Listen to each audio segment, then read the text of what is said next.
Okay, imagine a scenario. It's incredibly common, but we almost never talk about it until it's too late. You're out in the garden, maybe pulling up a really stubborn weed. Or reaching for that heavy pot on the top shelf, something you do every day. Exactly. You feel healthy, you feel strong, you are, by all accounts, aging really well.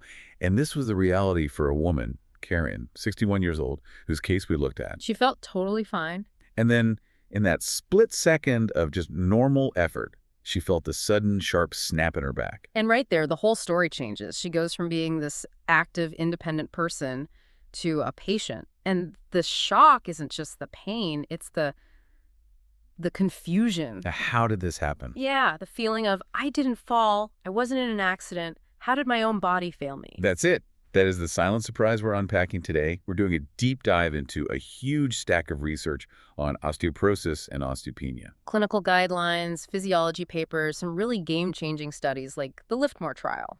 But our mission today is a little different. We're not here to just give you a checklist. We want to completely shift your perspective. We want to stop thinking about this as just a disease of getting old. And start seeing it as a problem of architecture. Yes. Architecture, that's the word. If you walk away with one idea, it should be that your skeleton is not a statue. It is an active engineering project. And for you listening, and we know you're the type to read the footnotes, we want to move you from, a place of anxiety to a place of mechanical understanding. The goal is to answer, how do I manage the construction site that is my own body? I love that framing. Managing the construction site. Because the stakes are so high, even if you can't see them. Just to ground us in the reality here, the stats are, well, they're sobering. We're talking 1 in 3 women and 1 in 5 men over 50. Will suffer an osteoporotic fracture. And we need to be clear about what that means. It's not just a broken wrist. No. We're not talking about a cast for 6 weeks and you're back on the tennis court. A hip fracture, a vertebral fracture.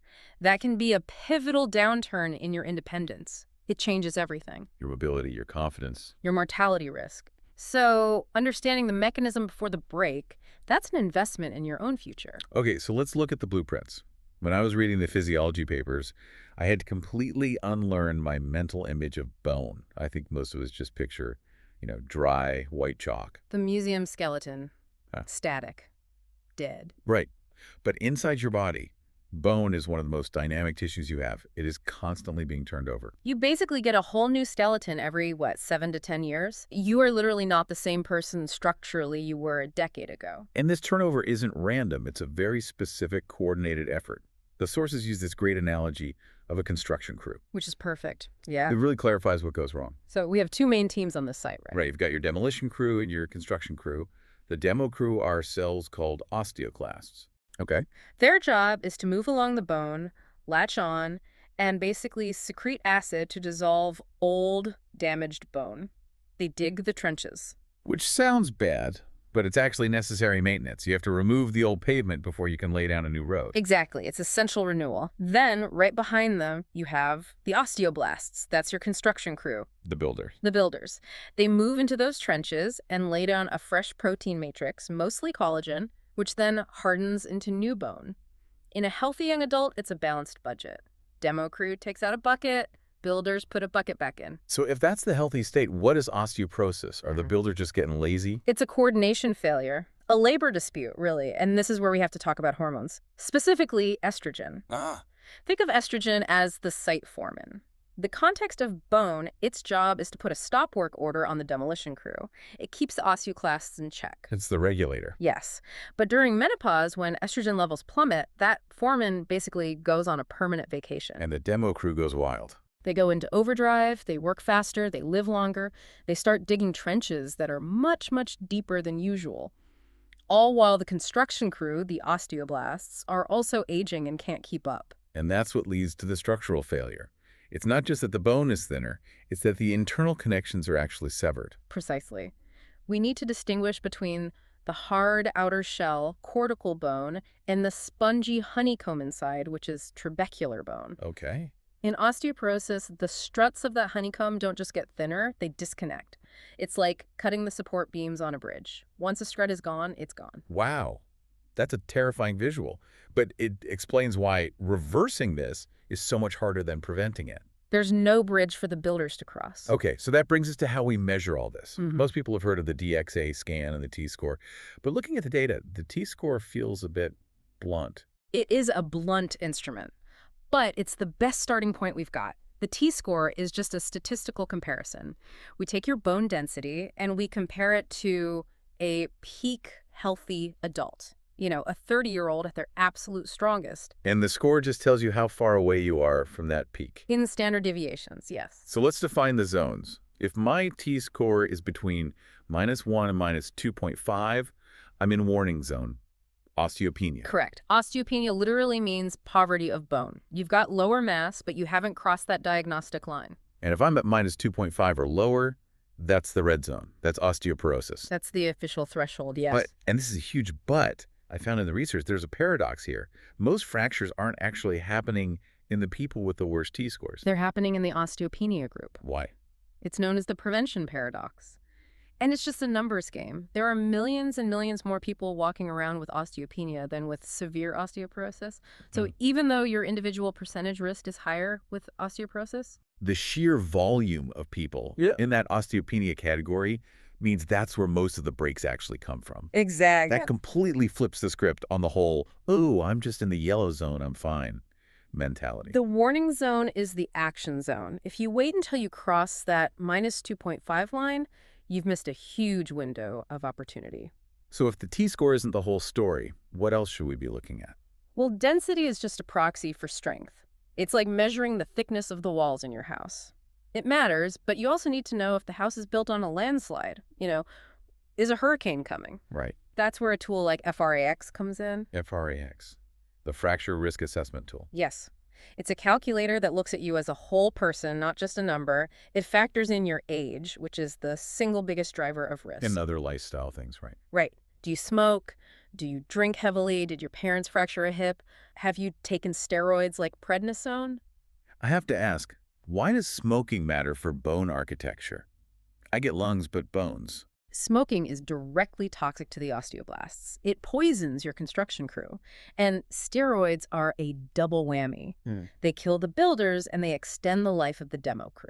So FRAX takes all that and gives you a 10-year probability of a fracture. Exactly. So you could have a T-score that looks okay, maybe just mild osteopenia.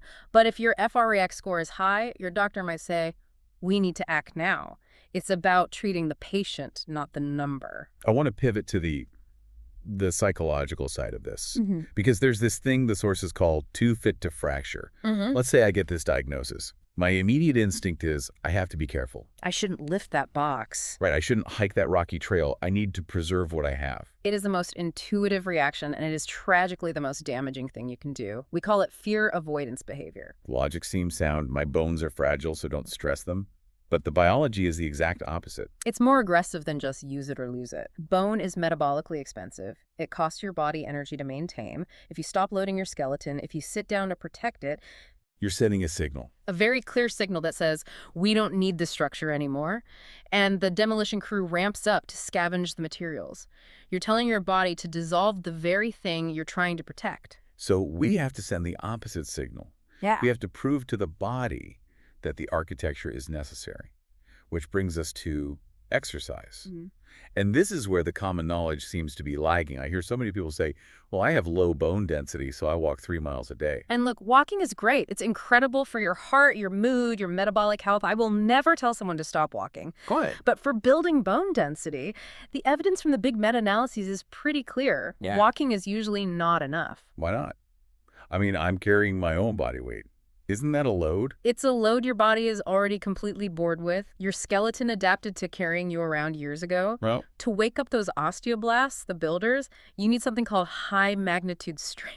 You have to surprise the bone. you have to deform it. That sounds terrifying. Microscopically. When you put a heavy load on a bone, it bends just a tiny, tiny bit. That bending creates changes in fluid pressure inside the bone. That fluid rush is the doorbell that tells the cells reinforce the structure. Walking just doesn't ring that doorbell loud enough. Which brings us to the Liftmore trial. This study was fascinating. They took women with low bone mass and didn't tell them to walk. They told them to lift heavy weights. This was a landmark study. They had these women doing deadlifts, overhead presses, squats, and impact, jumping. high-intensity resistance and impact training, or HIRE. And the results were pretty stunning. The group doing the heavy lifting and impact, not only did they not get hurt, which was the big fear, but they actually built bone density in their spines. The control group doing the gentle exercises kept losing bone. So the little pink 2-pound dumbbells for high reps. For bone density, a waste of your time. You need to be lifting a weight that's heavy enough that you can only do, say, 5 repetitions with good form. That's the high magnitude part. I have to play the anxious listener here. If I have a T-score of -2.5 in my spine, the idea of doing a deadlift with a heavy barbell just sounds insane. How is that safe? It sounds counterintuitive, but the safety is all in the supervision and the progression. They didn't just walk in on day 1 and max out. They spent months learning the movement with a broomstick, then an empty bar. You have to earn the right to lift heavy. And what about the impact part, the jumping? That's for the hip, the femoral neck. Impact sends a shockwave up the leg, and that's the signal the hip needs. But again, you start small, heel drops. You just rise up on your toes and drop firmly onto your heels. Thud. That vibration is medicine. So the prescription is a cocktail, heavy resistance for the spine, impact for the hip, and then There's a third pillar, right? balance, always balance, because the ultimate goal is to prevent the fracture.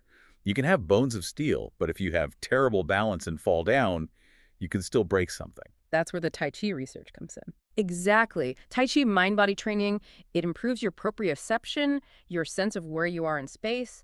The data is clear. These practices reduce the rate of falls. If you don't fall, you don't fracture. So, lift heavy, stomp hard, and don't fall. That's the mantra. That is the lifestyle medicine approach. But we have to be honest. Sometimes lifestyle isn't enough. Sometimes the demolition crew is just too aggressive. Or the genetic cards are stacked against you. We have to talk about pharmacology, and I know from reading patient forums there is so much hesitation here. People read about rare side effects, and they freeze. It's a huge friction point, and it's right to ask questions. But we need to understand the rationale of the drugs to weigh the risks. We're not just throwing pills at it, we're intervening in that construction site dispute. Okay, so let's break down the toolkit. We have 2 main categories of drugs, the stoppers and the builders. Correct. First line of defense is usually the anti-resorptives. These are your bisphosphonates, alendronate, for example, or drugs like denosumab. Think of these as handcuffs for the demolition crew. They stop the digging. Exactly. They bind to the bone surface. When an osteoclast tries to take a bite, the drug shuts it down. This stops the bone loss and lets the builders, who are still working, catch up and fill in the potholes. So that's about preservation and repair. But then there's the newer class, the anabolics. Drugs like teriparatide or romosozumab. These are much more proactive. Anabolics don't just stop the digging. They actively hire a massive new team of construction workers. They stimulate the osteoblasts to lay down new bone fast. And romosozumab is unique because it does both. It's a dual action agent. It puts the brakes on the demolition crew and hits the accelerator for the builders. You get very rapid, very significant gains. So why not just put everyone on the super builder drug? Well, there's cost and there are injections, but biologically, the anabolic effect tends to plateau after a year or 2. You can only sprint for so long. And this has led to a whole new strategy called sequential therapy. The treat-to-target approach. Exactly. For high-risk patients, the thinking now is start with the anabolic, build the new bone, pour the fresh concrete. Then, once you've restored the architecture, you switch to an anti-resorptive to lock in those gains. Put up the fence. Build, then protect. That makes perfect sense. But what about the safety concerns? The really scary sounding side effects. They are real, but they are incredibly rare. I mean, we're talking about a risk that is exponentially lower than your risk of breaking a hip and dying from complications. Okay. And doctors manage this risk with something called a drug holiday. A vacation for your body. Kind of. Bisphosphonates stick around in your skeleton for years, so you might take the drug for 5 years and then stop. The drug that's stored in your bone keeps working for another few years, giving your body a break while maintaining the protection. It's a smart way to balance safety and efficacy. It's empowering to know there's a strategy, not just a life sentence. Now, before we wrap, there's one more concept that bridges everything together. Osteosarcopenia. The double whammy. It's a mouthful, but it's so important. It is. Sarcopenia is age-related muscle loss. Osteoporosis is bone loss. Osteosarcopenia is when you have both. And the data shows this combination is deadly. Because they feed into each other. It's a vicious cycle. Weak muscles increase your risk of falling. Weak bones increase your risk of breaking when you fall. If you break, you become immobile, which makes your muscles and bones even weaker. Which brings us right back to protein and heavy lifting. You aren't just building biceps. You are building survival armor. Muscle is the guardian of the bone. It pulls on the bone to make it stronger, and it pads the bone during a fall. You cannot treat the skeleton in isolation. So looking at the big picture, what are the key takeaways? First, abandon the idea that fragility is inevitable. It is an engineering challenge, not a destiny. Second, get assessed properly, look beyond the T-score, look at your whole risk profile with FRAX. Third, do not be afraid of force. Your bones need a reason to stay strong. Give them that reason with heavy loads and impact. Safely and progressively, of course. And finally, don't fear pharmacology if your architecture needs it. It's a tool to manage the crew. Use the right tool in the right sequence to keep the structure standing. I want to leave everyone with one final kind of sci-fi thought that came from the bottom of our research pile. We've been talking about managing the cells we have, but there's emerging research on something called cellular senescence. The zombie cells. Right. These are cells in the bone that stop working but refuse to die. They just sit there, secreting toxic stuff that ages all the cells around them. And the future of this field is looking at senolytics, drugs that could specifically target and eliminate these zombie cells. The early animal studies suggest if you can clear out the zombies, you might actually be able to rejuvenate the bone tissue.